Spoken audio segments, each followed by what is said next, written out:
Assalamualaikum warahmatullahi wabarakatuh. Saya Nikmatul Hasanah dengan NIM ES221101 dari semester 4A Ekonomi Syariah. Video presentasi ini saya tujukan untuk memenuhi tugas mata kuliah Sejarah Pemikiran Ekonomi Islam yang diampu oleh Ibu Triana Wulandari MPD.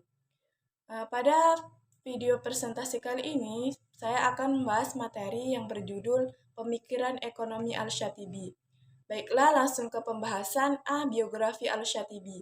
Al-Syatibi yang bernama lengkap Abu Ishaq bin Musa bin Muhammad Al-Lahmi Al-Gharnati Al-Syatibi merupakan salah seorang muslim yang belum banyak diketahui latar belakang kehidupannya.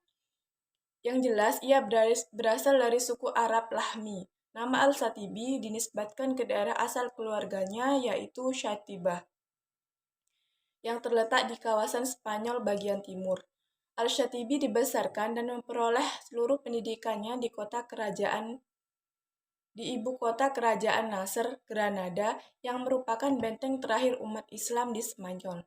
Dalam meneliti pengembangan intelektualnya, tokoh yang bermazhab Maliki ini mendalami berbagai ilmu, baik yang berbentuk ulum al-wasid atau metode maupun ulum maqasid atau esensi dan hakikat.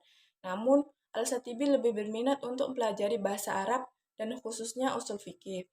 Setelah memperoleh ilmu pengetahuan yang memadai, Al-Syatibi mengembangkan potensi keilmuannya dengan mengajarkan kepada para generasi penerusnya. Al-Syatibi wafat pada tanggal 8 Sya'ban tahun 790 Hijriah atau 1388 Masehi. B. Konsep pemikiran Maqasid al-Syariah Al-Syatibi. Maqasid berarti kesengajaan atau tujuan, sedangkan al-syariah berarti jalan menuju sumber air. Dapat pula dikatakan sebagai jalan ke arah sumber pokok kehidupan. Menurut istilah Al-Syatibi, menyatakan sesungguhnya al-syariah bertujuan untuk mewujudkan kemaslahatan di dunia dan akhirat. Dengan demikian, kewajiban-kewajiban dalam syariah menyangkut perlindungan maqasid al-syariah yang pada gilirannya bertujuan melindungi kemaslahatan manusia. Al-Syatibi menjelaskan bahwa syariah berurusan dengan perlindungan mashali. Syariah mengambil berbagai tindakan untuk menunjang landasan-landasan mashali walaupun dengan cara preventif. 1. Pembagian maqasid al-syariah. Menurut Al-Syatibi, kemaslahatan manusia dapat terrealisasi apabila 5 unsur pokok kehidupan dapat diwujudkan dan dipelihara, yaitu agama, jiwa, akal, keturunan, dan harta. Dalam kerangka ini, ia membagi maqasid al-syariah menjadi 3 tingkatan, yaitu yang pertama, daruriyat. Jenis maqasid ini merupakan kemestian dan landasan dalam menegakkan kesejahteraan manusia di dunia dan di akhirat. Yang kedua, hajiyat. Maqasid ini dimaksudkan untuk memudahkan kehidupan, menghilangkan kesulitan, atau menjadikan pemeliharaan yang lebih baik terhadap 5 unsur pokok kehidupan manusia. Yang ketiga, tahsiniyat. Tujuan maqasid ini adalah agar manusia dapat melakukan yang terbaik untuk menyempurnakan pemeliharaan 5 unsur pokok kehidupan manusia. 2. Korelasi daruriyat, hajiyat, dan tahsiniyat.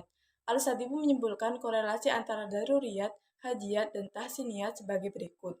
Yang pertama, maqasid daruriyat merupakan dasar bagi maqasid hajiyat dan maqasid tahsiniyat. Yang kedua, kerusakan pada maqasid daruriyat akan membawa kerusakan pula pada maqasid hajiyat dan maqasid tahsiniyat. Yang ketiga, sebaliknya kerusakan pada maqasid hajiyat dan maqasid tahsiniyat tidak dapat merusak maqasid daruriyat. C. Beberapa pandangan Al-Syatibi di bidang ekonomi. Yang pertama, objek kepemilikan. Al-Syatibi menolak kepemilikan individu terhadap setiap sumber daya yang dapat menguasai hidup orang banyak. Ia menegaskan bahwa air bukanlah objek kepemilikan dan penggunaannya tidak bisa dimiliki oleh seorang pun.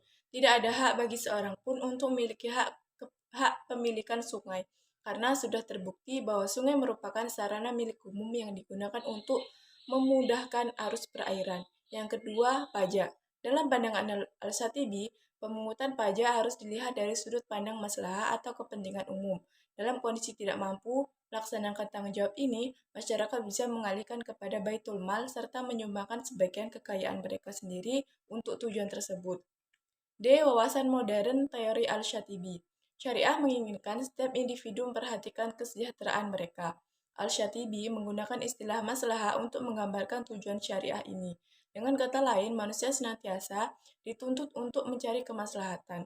aktivitas ekonomi produksi, konsumsi, dan pertukaran yang menyertakan kemaslahatan, seperti didefinisikan syariah, harus diikuti sebagai kewajiban agama untuk memperoleh kebaikan di dunia dan akhirat. Dengan demikian, seluruh aktivitas ekonomi yang mengandung kemaslahatan bagi umat manusia disebut sebagai kebutuhan. Baiklah, demikianlah materi yang dapat saya sampaikan. Apabila terdapat kesalahan, saya mohon maaf. Saya akhiri. Wassalamualaikum warahmatullahi wabarakatuh.